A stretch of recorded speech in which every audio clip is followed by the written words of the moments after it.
GFest 2022. Everyone on the cocktail, it's fine. Thank you for coming to another wonderful panel. It's glad to see all of you here. It's glad to see the attendance, and I hope you guys have been having a blast this weekend. We are unfortunately short a couple of members, but we'll survive. So to start off, I believe the only way to officially start this off would be the one true words of let's get ready to crumble.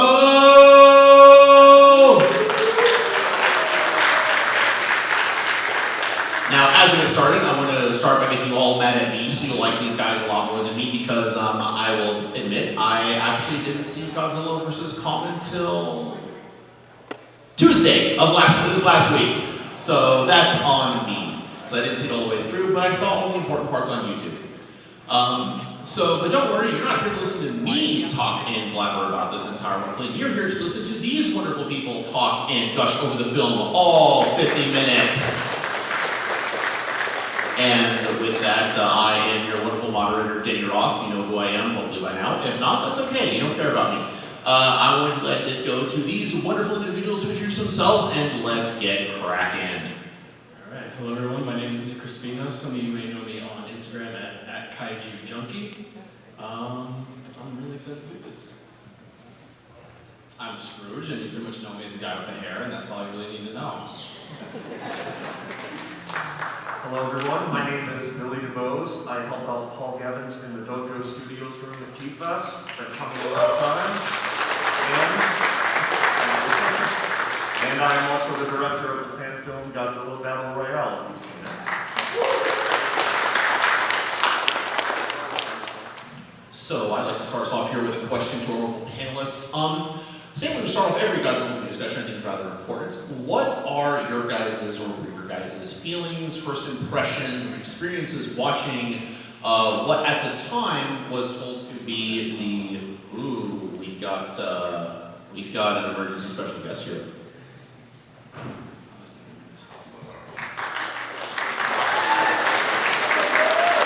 Ladies and gentlemen, fashionably late as usual, the wonderful Bob Eagleton. Nature call. All right, Bob, you were just in time. I was going to ask what were your guys' first general impressions, your first experiences watching at the time was, we were told, and expecting to be the last movie in the Godzilla MonsterVerse, or at least the last MonsterVerse movie featuring Godzilla. Well, my first experience, my first impression. Whichever you wish. All right, what happened was, as you know, we got used to doing things like streaming movies. So it was on HBO Max, which was just kicking in, and it was my provider or something, but we'd go through 1/3 of the movie, and it would cut out, and you'd have to start it over or go back or whatever. But anyway, the first thing I thought was, I heard a lot about it. I knew that Legendary was taking these movies in a complete, almost a 180 from where it started in 2014. And I kind of figured, that they said, with King Kong vs. Godzilla, people are going to be, you're the expert, who's going to win? And I said, I don't think it's going to be a draw because it's going to be a third force at work. And I was right, it was Mechagodzilla. And what I liked about it was, I kind of went into it knowing only what I'd seen in one of the trailers, and I had not seen a lot about or heard a lot of story points on it. And for a while, they completely hid Kaylee Hoddle's identity for being in this film. On the sets in Australia, apparently they put like a little tent over her. When anybody from outside came by, she got this little tent stuck over her because she was like the surprise kind of, breakout actress, being deaf-mute. I thought that it had each film had a different texture to it, and that film certainly did. And it took things in the direction of, we were really now the super science. I saw a lot of nods back to the original Toho films of the 60s, including the axe in the mouth and then the Kong suspended on helicopters strings. And for me, I can't get over, my first impression about it is I can't get over how it flies by like that. It's 2 hours and it's relentless, it's nonstop. And Adam Wingard has gone on record as saying he has enough footage for a 4-hour version of it. And there were definitely reshoots and changes made to the movie just as the pandemic was kicking in. And that's what the big delay was from, I guess it was to be out in it was supposed to be out in 2020 or something like that. And there was a big delay in it, and we can go into talking about that. All right, anyone else? Question stands for all the panelists here, so you guys can all talk about that.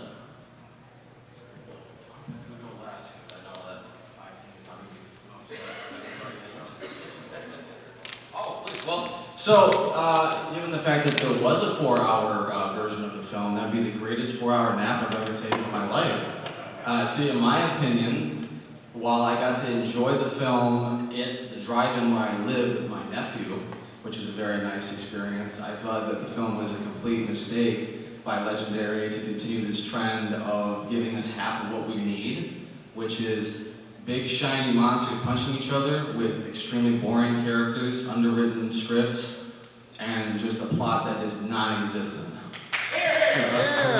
Thank you. I love you. Shin Godzilla over there, he's looking a little, No, I think you're getting it from no, man, so. My man, you were great. You did everything you needed to do. The point was everybody else failed you, my guy. You did your job. In my opinion, the monsters were cool. The fight scenes are great, but it's literally a movie about 3 fight scenes. It's, hey, let's fight here. Cool. Let's move it over there. And then one more right there. And shocker, Mechagodzilla, he's gonna come into the movie because reasons. And what reasons are those? We got a skull hiding in the basement. And some dude who's gonna die in like 5 minutes is gonna control it, but psych, that's not it either. And there's also a billionaire for some reason, because billionaires, weird. I'm like, right, that makes sense. A lot of good talent in this movie, wasted. And it's like, for what reason? For nothing. For literally nothing. When I've seen time and time again the ability of people, either talented directors or up-and-coming directors, taking things that were either more deemed silly by like modern audiences and turning it into something more substantial. And there's absolutely no reason with the budget that Legendary has to not do that and do it better. And so for me, I don't like being teased for no reason. So starting with 2014, I literally have fallen asleep watching 2014 multiple times. And I will gladly say that I will watch 1998 more than I will watch 2014. So, yeah, no, that's fine. You can do whatever you want. It's fine. I can understand, to clarify, the movie might be a little bit divisive around how you look at it, but I also think the movie has a lot of good things going for it. So, not to divulge that too much, Nick and Billy both have to go now. For me, when I first saw this movie, I walked out of the theater not entirely satisfied, and I was a little shocked, and then I found out why. Because I was still, going to this movie, I was still naively thinking that the Monsterverse could be as grounded in reality as 2014 was. Because you look at this movie, and even King of the Monsters compared to 2014, it's like, 2014, you could, see that happening in the real world, and then fast forward to 2019, oh, we got this flying battleship and underwater bases, oh, guess what, the Earth is hollow, and then fast forward to Godzilla vs. Kong, like, oh, we've got these hovercrafts, and we're gonna go into the hollow Earth, and then you look at 2014, it's just your typical military fights Godzilla movie. So going into it with that mindset, I was a little dissatisfied, but then I rewatched it, realizing that, all right, this is what the movie is. It's essentially a modern day show era film with all like the campy, wacky antics of the Hollow Earth and all that. And going into it with that mindset, I went with a rating of 6 out of 10, and that went up to about like a 7.5 out of 10. One of the things that they did was the film was changed. The film was changed in kind of, they had filmed something, and of course it's all super secret scripts, all this kind of stuff like that. And the original ending, allegedly, this is according to somebody I know who works in the VFX industry, and it was filmed, and they did some effects to a point to where it was shown to a test audience, where they get everybody, they bring them into Warner Brothers, and you're going to see a movie, and we want you to know what you think of it. And in the end of that movie, Godzilla was killed.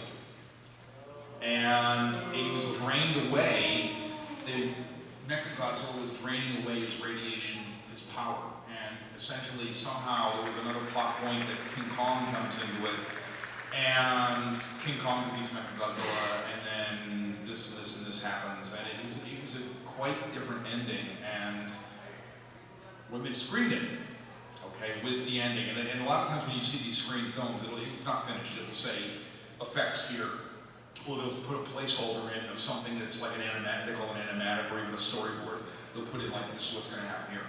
It didn't test out very good at all, and they went back, and they flew back to Australia, I believe, where it was filmed, with most of the cast, which is why if you look closely, Kaylee Hottle looks a little bit older at the end of the movie. That's because she was 9 when she first started it, and then she went back and she was like 11 or 12 when she finished it. And they had this other thing going on. There was this, I mean, who saw some of the toy lines? This Mechagodzilla with the big... I remember those. Yeah, that was all supposed to be this thing that was harnessing Godzilla's power, and they've sort of redone it completely. Playmates has made it into a whole different other legacy of it, but that's what the idea was. They would create this different sort of a very different ending, and try to end it because, of course, their use of Godzilla expired with that film. And then, of course, this film, straight out of the pandemic, it does really phenomenal. It's great at the box office, really great, and it triggers, now they're doing, it's called Godzilla vs. Kong 2, working title, but it's to do with the Son of Kong. That's the story that's going around. And then they're doing the MonsterVerse called Godzilla and the Titans, so they obviously got some usage back, and that'll be an Apple TV thing coming up. And then, you know, I mean, it's really interesting. I'm more interested in what this has done for Godzilla as popularity and the fans. And you know, I'll be straight. It's like we started GFest. I remember back in the day when 150 people showed up to this thing in the 90s, and now we have 5,500. So something happened.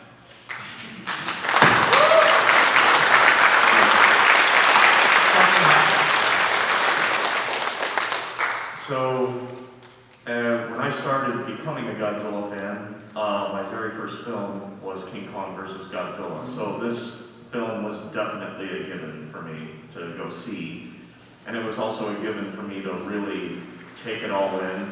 I mean, whatever negative aspects I found in it, like what you were mentioning, how from 2014 to now, things were really starting to get into Hollywood logic as compared to the reality grounded. But by this point, I was just having so much fun I didn't care.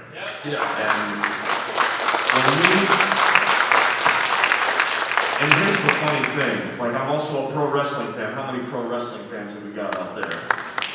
Here's an interesting fact that Adam Wingard had said in an interview. He pictured basically Godzilla being the Undertaker versus Bruce Willis as John McClane. Now, as I read that tidbit, I'm like, I can definitely see that, and that would have been a very interesting fight had it actually been them. But yeah, I mean, what's not to like about it? It is one of the greatest fights I think we've ever seen in all the kaiju films. I'm not sure on how long,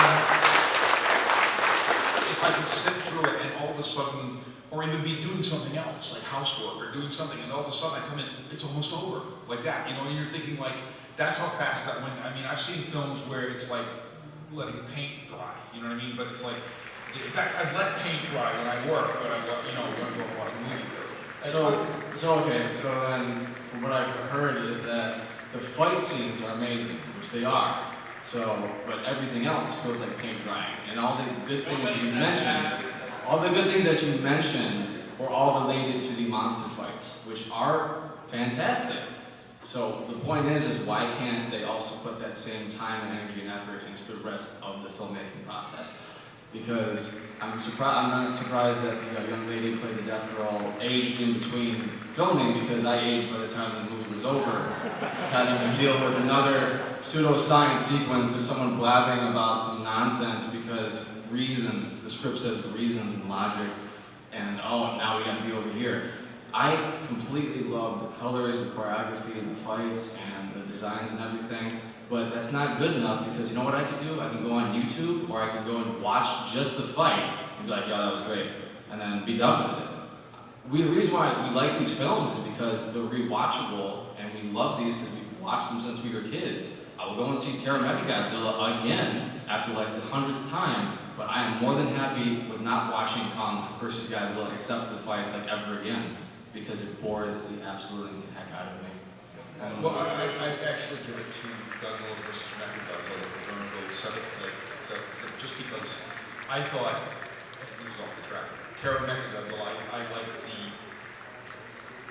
the previous one to it. It had Oh yeah, but I mean is like rewatchability. The point is that I am fine with literally have watched 2014 Kingdom Monsters and Kong a couple times with some friends, by myself, and by the time I was done with my third or fourth viewing of it, I'm like, I'm done with this, I'm good. My point is, why can't what I'm hearing up here is fights, monsters, that's great. So why can't it be fights, monsters, and the human element, the story elements all together? It's not too much to ask for. Because that's entertaining. I mean, I will say that the human story, yeah, it could have been a little better. Although Billy Brown's character, I felt, had grown a little bit, because I didn't quite like her in the 2019 film, but by now, I felt like her character had fleshed out a little bit and got a little more confident. And I'm sorry, but Gia, my heart just melted at every scene I saw her in. Actually, one thing I'd like to ask the audience is that with the budget that Legendary has, this is one of my pet peeves with Legendary movies, is why wouldn't you have Godzilla go full out evil, even if it's for half a movie? Like, yeah, they kind of were like, oh, you know, he's angry because of reasons. Again, he woke up and had me coffee or something. At the beginning of King Kong vs. Godzilla, you actually get to see a really cool sequence of him blowing something up, but then it's like, nah, he's just angry because, you know, King Ghidorah's hiding in the basement, and he's like, where are you? Are you around here somewhere? It's like, I wanted to see an actual, like, Godzilla versus military forces, like him destroying things with the budget that Legendary has. And instead, they don't want to commit to going fully in that direction, and that's why part of that teasing feeling that these films give me, like, don't like, because as much as I love the movie Jaws, 2014 is not Jaws. There's an answer a little bit along the lines that might answer some of that.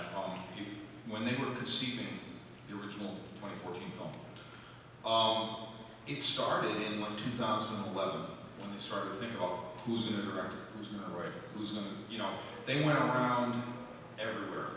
And at one point, and we all saw it, it's on YouTube, and it's what they call the Comic-Con trailer for it's got the Robert Oppenheimer narration that his relatives they didn't get permission, and that had to be pulled for a while and something like that. Well, they put this throw-together trailer, Swizzler as they call it, for Comic-Con. And that was all based on, at that point, I guess it was Frank Darabont who was involved with it. And then it was this kind of much of I want to say a darker movie. And then what had happened was that a chance meeting with Gareth Edwards talks about this is what he had gone into to talk about a much smaller budget than movie with Thomas Tull. And the conversation very quickly went into, how do you feel about Godzilla? And they threw him some, and the next thing he knew, he had this contract for like a direct $160 million movie. And then they had to figure out where they were going to go with it from there, and there was a big decision made as to whether he was going to be a good guy or a bad guy, because in the '98 film, that was never specified. We never specified was he good or was he bad. So there was a lot of pre-thought into that. So one ponders in an alternate universe how it could have gone. Well, that's the thing. So that what to make it sound like is that it was played safe. Is what my issue is. It's played safe by the fact that instead of it just being Kong versus Godzilla, it's like, nah, we gotta throw Mechagodzilla. Even though I love the design, thought it was cool, great fight. It's like there was no reason for Mechagodzilla to be in the film. Could have easily been just the two of them with the compelling story. Scrooge, let me ask you a question. Did you like Shin Godzilla? I love Shin Godzilla. Do you think that Hollywood, in that movie, Godzilla is clearly the bad guy. Yeah. think a colleague, someone when you mentioned Hollywood's trying to play it safe, they're too afraid to make a villain Godzilla because they're afraid it's not going to sell tickets. I think it's a combination of just people not knowing what to do with the source material because they really don't care ultimately, except for the fact that dollar signs come their way, in my opinion, because they just don't know what to do with it. That's why they're just like, oh, well, maybe do the, well, what sells? Well, obviously toys and the usual suspects always make the most money in their opinion, so that's why you got Mechagodzilla in it, and you got Kong and everybody else. And it's like, well, what sells is what's important to them. So I think it's just like the 98. It's because you give people who don't really care about the source material. I don't know what Gareth Edwards says, but I don't really think he cared that much about Godzilla, to be honest. I think it was just an example of being professional and just saying, like, I'm gonna do the best I can with it, but in my opinion, it wasn't that great. I did a great job with Rogue One, but, put more effort into that than into Godzilla. So. Well, it came right down to, very honestly, when you're going into pitching projects to a major studio. He's a young director, very young, and his first film was a $50,000 movie called Monsters, if you've seen that. And he did it all sort of on a prize that he won, a money prize, and the deal was he had to make a movie, and he had a crew of 6. Anyway, the film got a lot of good critical reviews. And Thomas Tull and Legendary Eggs had seen it, and he was talking about something much, much less highly budgeted. And they threw at him this, large budgeted film, and of course, a director like, first time out of the barn, you're going to get several $1 million to direct a movie, whatever his fee was. And, that's kind of hard to say no to, so it may have been what he, again. Right, did the best of what he could, but that's the point, is that, so he made Monsters on a small budget, so he had to produce a film with that budget, which he made very well. He was given a ton of money by Legendary to make literally Monsters with Godzilla, which Godzilla's barely in it. I mean, I'll never forget being in the theater with my G bros, and here comes the airport scene, and I'm like, oh, here comes, and then But he did. news report, no fight scene, nothing. I'm sitting in the theater with my mouth open. I'm like, no, they just didn't do it. It's gonna come back. It's gonna come back. It's gonna come back. Literally, it's in the next scene, and they're talking like in their bedroom or whatever. I'm like, no, it's gonna come back. There's gonna be a fight. No fight. Nothing. I'd like to interject you here because a couple of things you do bear in mind is yes, Gareth Edwards did have a smaller budget, and even he has admitted multiple times that he was not used to having a massive, effective army behind him on Godzilla when he goes from a crew of 6 to a budget of 50,000 to a couple $100 million and a crew of 50,000. So it's kind of a bit jarring on that aspect. Now I want to reiterate here. Now I personally do kind of lean towards Scrooge on a couple of his points, and I do actually agree with some of the points about how enjoyable the movie is. I do like it out on his participation, but I also want us to try and just remain up here civil with each other like we are, because be nice to each other. We're all G fans here. Now, on that note, since you mentioned Shin Godzilla, of course, I do enjoy Shin Godzilla, as I'm sure many of us do, but also many of us do have problems with it. But to go back to Godzilla vs. Kong and talking about the story, it has been mentioned many times by many people, G-fans included, this felt more like a Kong story, and Godzilla is kind of the side character in which he gets top billing.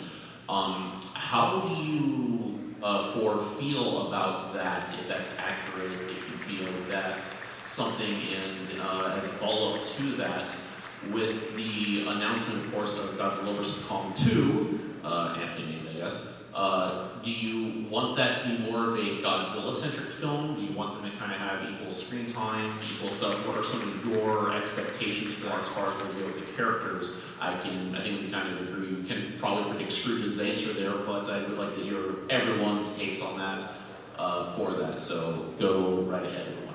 I'll just start by saying that, I think a lot of us Godzilla fans had a feeling that this was going to be a little bit more of a Kong film from the trailers to begin with. Yeah. However, Follow to Skull Island, oh yes, and the thing about it is, I don't care how big of a Godzilla fan, and Godzilla may have won, sure, but I guarantee most of all you Godzilla fans walked out a bigger Kong fan by the end of that film. Am I right? I know.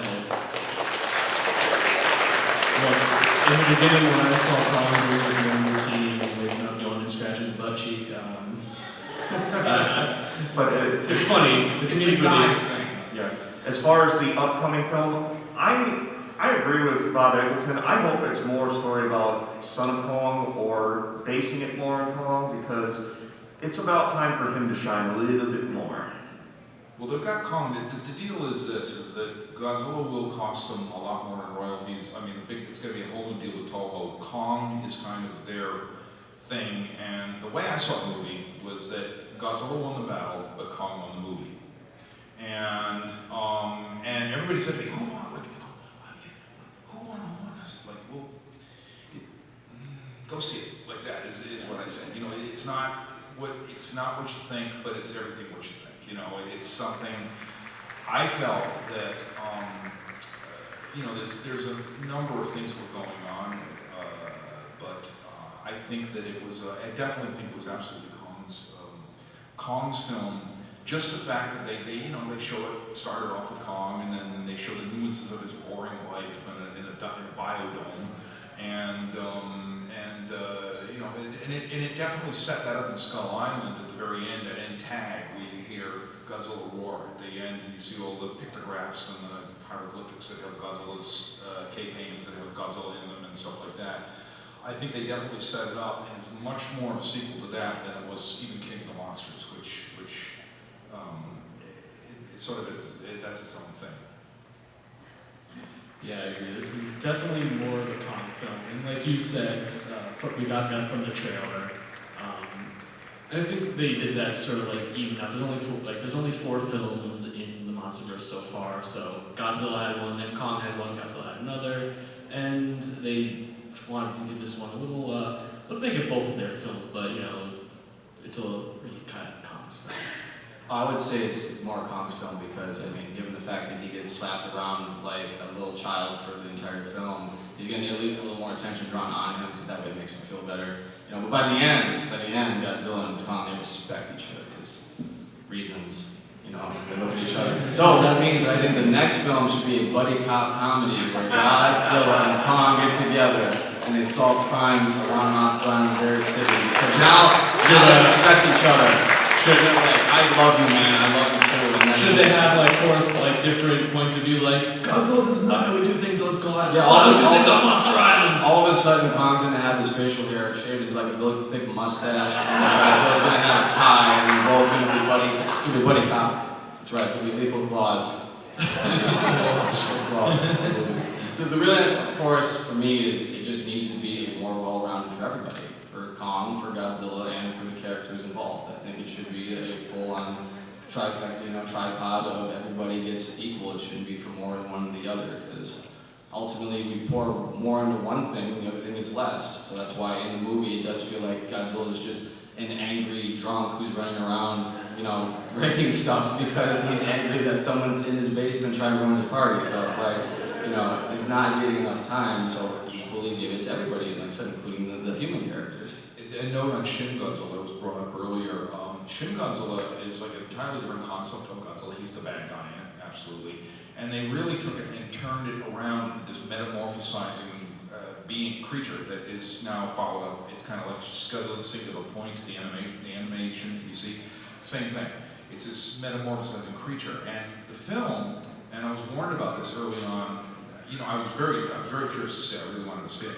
And I did like it. I liked Shin Godzilla a lot.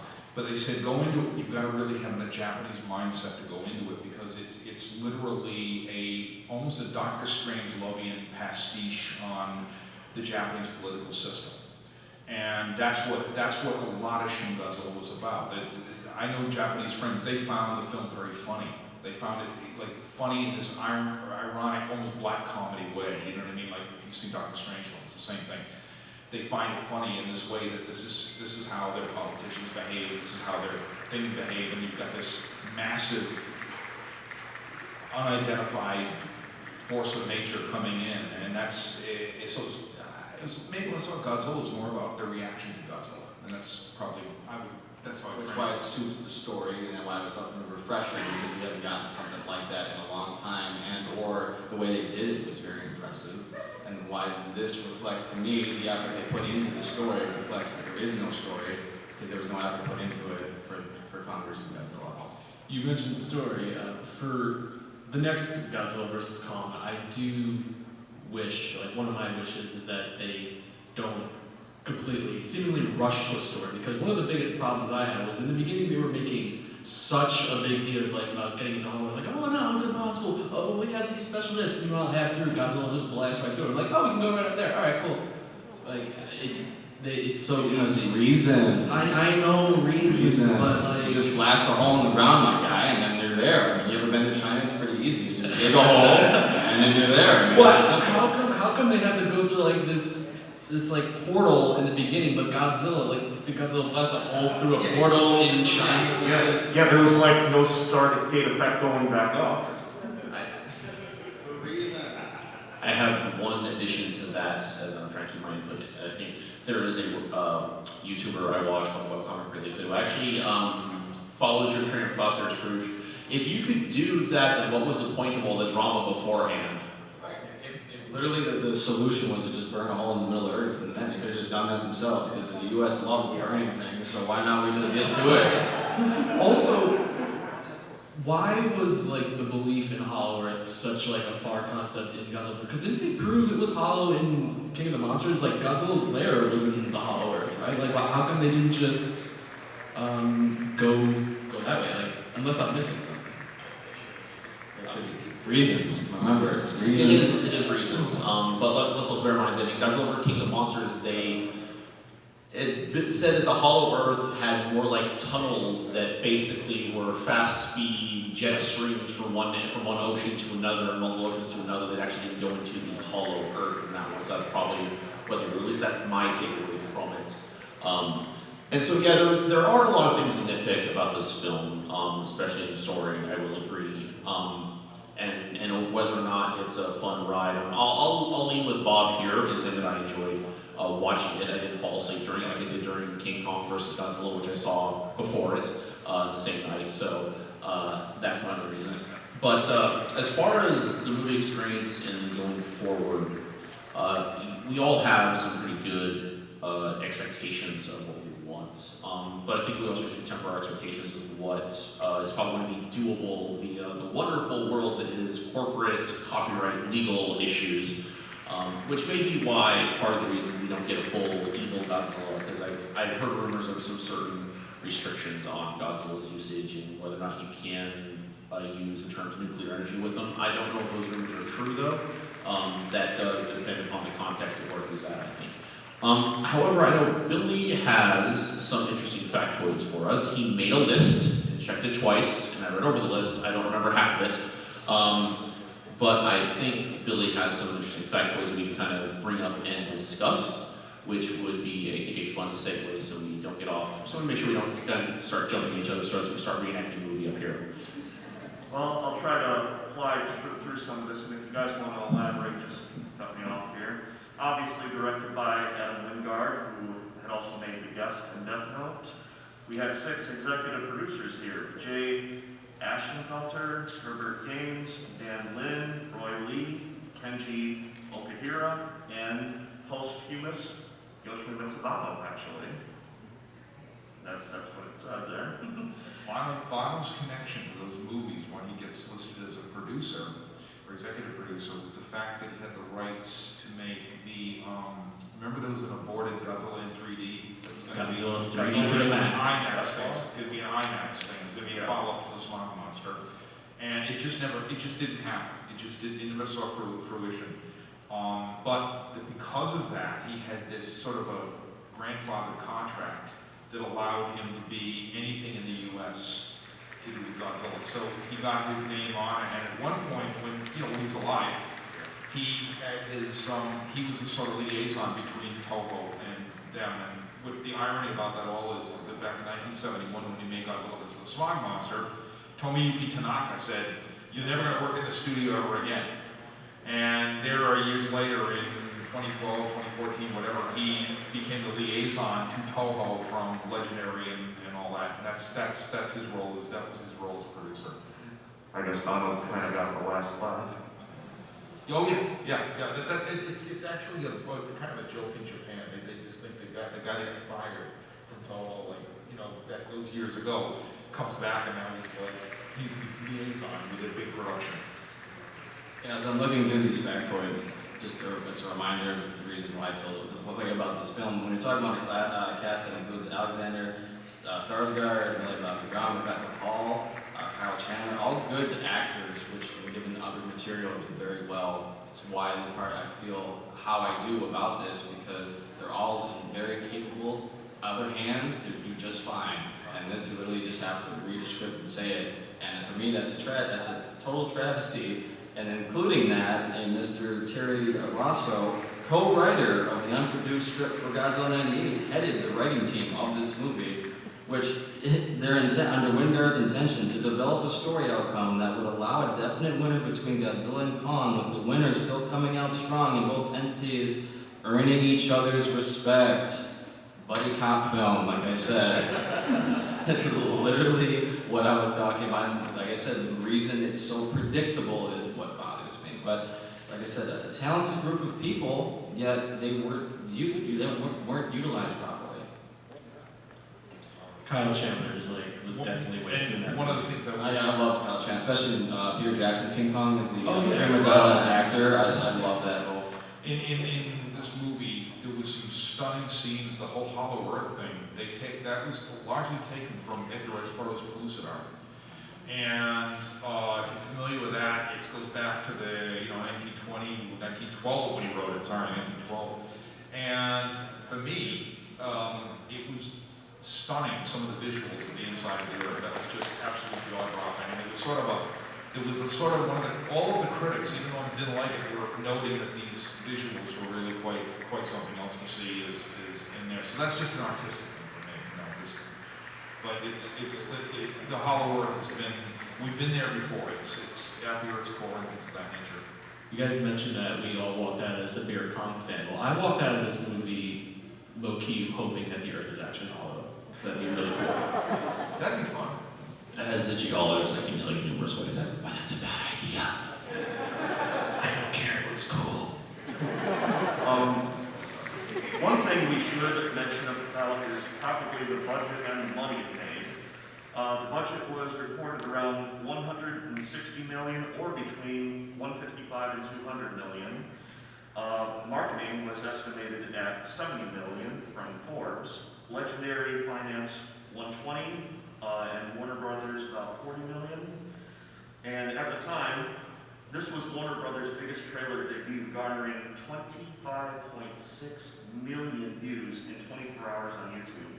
And get this, Wikizilla.org had to go offline because of the over-traffic flow that this. Oh, that's so funny. You all did that. Yeah. See, well, one, I'm not holding out for the hollow Earth theory because we all know the Earth is flat. Second thing is that, but again, so these facts are cool because one, I love filmmaking, the process of filmmaking, and the more you read about it, the more you really get into what actually, from start to finish goes into making a film, producing it, marketing for it, and then so you realize all that goes into it, and then you ask yourself, well, for what? Was it successful or not? In my opinion, you went and spent this much money on this film, you got this many views on this film, so you have that potential of an audience there. So utilize it to give you the best product, not a mixed, half and half, dairy creamer that is not the full thing. And so, but it's just ended up grossing $470 million worldwide, $369 million, $369 million internationally, and $100 million domestically after a 12-week run. So think about it, after it could be anywhere from 155 to 200 million budget, 70 million on top of it, that means that this movie could have taken almost 250 to 300 million dollars to actually make and produce and distribute, and then it made altogether 470 million, so that only really earned them a profit of about 150 million dollars. So when you start thinking in different terms, it's like you have the potential, you have all this money and this ability to utilize it. And that's what annoys me is that they don't.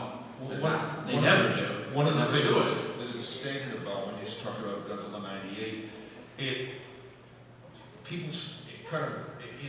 in our look back in history, a lot of people look and they say things like, oh, well, it was a box office failure. Actually, it was not. It cost $120 million to make, and that was doubled because in the middle of it, they asked Roland Emmerich and Dean Devlin to not use a guy in a suit who was like, we showed some slides in an earlier panel about legendary pictures, and they were actually had a guy walking around in a suit, and they said it looks like a guy in a suit. So they had to go back in January of '98 and create this so that doubled the budget. Well, anyway, the movie comes out and it earns $375 million worldwide. When you adjust it for inflation, it's 520 something million, which is just what Godzilla 2014 was. Fun fact, I think Godzilla 98 was the highest grossing American adaptation of a foreign film, only to be beaten by Godzilla 2014. However, if you account for inflation, like you just said, Godzilla 98 still made more. So it's technically still winning the title. Correct me if I'm wrong. I do believe you are correct on that, but that's not why I'm grabbing your mic away from you. We are about 10 minutes from being done here, so I would like to open the panelists to questions from the audience. They will field your questions, and you can ask any question of any of the panelists, as well as maybe an individual panelist you feel like having a fist fight with. Please do not do that, though. I'll have to ask you to leave. All right, so we'll just go down the line here. Let's start with Nick. Please line up over here to fight Scrooge. No. All right, you right here.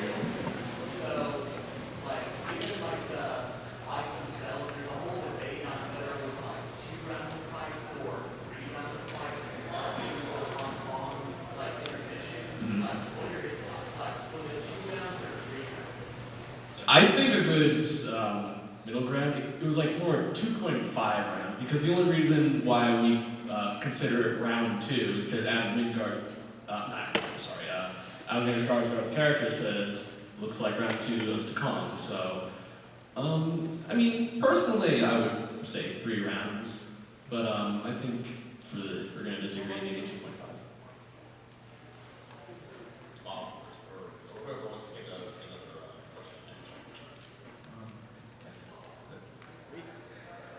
You said that. You buddy. Okay, so going back to reasons, a lot of what you find in the movies is that there is a lot of lore that can be found in the books because the bad guy's motivations. And this actually is in the Godzilla vs. Kong novelization. Walter Simmons' reason for wanting to take down Godzilla is basically his own ego, as well as the fact that his company helped build the oxygen destroyer. So he was trying to avoid accountability there by making something to actually protect the world. And Ren Serizawa's motivation was he viewed Godzilla as an older, bigger brother, and he was just trying to give his father's love by proving himself better than that. See, okay, so again, this goes to my point though. So that was a novelization, you said, correct? So that fleshed out those ideas and themes that could have been in the film or could have been explained, but instead it becomes in a visual representation of film reasons, because that's all they say is reasons. And if you explain it to me like that in the film, that'd be different. We have a different discussion. That's part of my point, is that so like when we have those novelizations and those expanded lore or whatever, that's there to explain things that people get annoyed about. You know, Star Wars, whatever. It's like you have that stuff to explain it, and then eventually, usually the visual media catches up. Like take Boba Fett. Agreed. That's it fleshes it out more. And in fact, in the original script and the original novelization, Rin Serizawa, there's a lot more to him than just simply him sort of in a few scenes. There was a lot more to it, and that's where they were saying it was like a longer film, but it was cut because of they screen these films to test audiences, and they see where they start looking at people's reactions, like you don't even know you're being looked at, and they're looking at the person wandering off a little bit bored or whatever. Because I work in several animated movies, and they do this. They test screen them, and then they make notes, and they say, okay, we've got to cut this bit, this bit, and this bit, and that's why Akira Takarada, going back to him, was cut out of the 2014 Godzilla movie. Even though he's got a credit in the end, it was because it's sort of like I guess in test screenings film, it kind of stopped the film, or it slowed things down further, whatever. You know what I mean? Just whatever, and it's reasons. I want to take a side with Scrooge on here because I see this in a lot of other media as well, not just movies and not just other shows and stuff. I should not be required to do additional reading for something you could have easily explained to me in the movie itself. I don't need a viral marketing website as a precursor or a preliminary to watching your movie Jurassic World Fallen Kingdom. On that note, someone else can answer a question. Yeah, my friend way in the back. Okay, here's a panel of 5 guys talking about Godzilla versus Kong, and I've heard Billy Bobby Brown's character and Alexander Skarsgård's character. So I want to know, can any of you actually name the characters in that movie? No, not except for just saying the And I think that deaf holds up girl. your points. Just the deaf girl, which I don't like referring to her as the deaf Addison, girl, Gia, Nathan. Godzilla, Kong, Scott like I Ellis. think that proves Scrooge's but right, point. that's part of what my point is. They're Is so like, you know, forgettable, we they're so- remember the characters of our show of Godzilla. Hey, so, you know, those are our movies because we watch them, the characters that we love. I don't think 20 years from now I'll be like, yo, man, that character in Godzilla vs. Kong, I'm gonna be cosplaying as him someday. You know? Yeah. You've had your hand up for a while. Some people would say that Godzilla's Kong's answer is very weak, but I think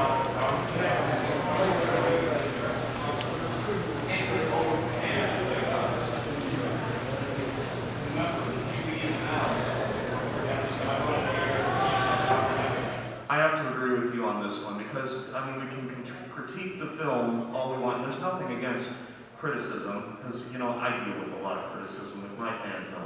And I've had to learn the hard way that, you know what, you have to take the good with the bad. But with Hollywood, they are thinking in terms of, they're not just thinking, oh, we gotta please every single G-fan in this room. They're thinking the world. Right? G-fandom is the least bit of their concern right now. They want to make money. I want to point when the trailer was in speculation, people were like, oh, release the trailer. Why don't they just release the trailer? And I was saying it from day one, saying like, look, they're not going to release it just because G fans want it. If they do that, like it's not good marketing because like they're releasing the trailers for the general audience, not the G fans. No, that's not to say that them going out of their way to give us fan service moments that they don't care about G-fandom. They do, but it's not their main focus is what I'm getting at, and I think you bring up a good point there. Yeah, they look in the bigger picture and they're going for kind of a wider audience. And here's where the G fandom benefits from it is the fact, well, look what's happened. I mean, as I said, GFest was 150 people back in the day. And then 2014 hits and holy guys. Yeah, You know, Godzilla, for better or worse, Godzilla is now big in popularity again. Enjoy it while it lasts. Yeah, no matter what, you say whatever you want about the monsterverse, one thing's for certain, it definitely is bringing about a new generation of G-fans, introducing a new generation to the character. So there were Godzilla toys in Target.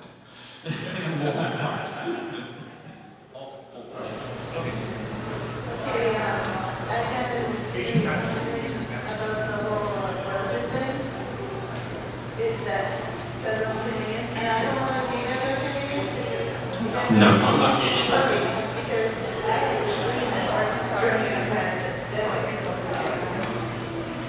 So the movie didn't actually came out until like just a couple months after the release. So they could have been actually 500 to 600 million. Even when GPK actually went to Japan all the way to July. And also, by the way, you know, so how did Godzilla actually look on the whole it's rounded planet? Because he is Godzilla. Because he is Godzilla is probably the best answer we'll have all day. Yeah, a reflection on it would be that, well, that's, again, though, the whole movie landscape right now, man, it's a complete mess. They're just slowly starting to have all theaters open, people actually coming back into the theaters. So, I mean, that whole release of Godzilla vs. Kong was during when it's pretty much a mess that most likely wouldn't have helped its gross from dealing with like half open theaters, half open drive-ins. the whole, we can't talk about it now, but it's the whole thing, there was a distributing problem with trying to get it to Netflix. Netflix couldn't get it, Warner Bros. Was trying to do it, then they got it, and it was always crashing and stuff, so it was a whole mess. Yeah, they tried to, apparently, the story is they tried to sell it to Netflix early on, and it didn't happen, but then we had what happened with the box office, and also take into account DVD rental sales, things like that, that adds more sauce to the goose. The other thing to remember is that this film came out of the barn right at the time when we were seeing a dip in the variant, the COVID thing, and everybody's kind of a little bit more safe, a little more going out. So they said, okay, let's open up the theaters again. And in my area, you could rent a theater if you wanted for $200 and bring all your friends to see something. But you know, it did that. I think a lot of that had something to do with it too. That it was right out. It was the first big picture right out of the barn. We had this sort of a thing slowed down. Okay, so unfortunately we are out of time. I would love to thank you all for being here and enjoying the discussion with me. I would love to thank our wonderful panelists for coming up here and being civil with everyone. And I will thank you the final word to Nick over here. I would just want to say hashtag release the Wingard cut and hashtag make Scrooge watch it.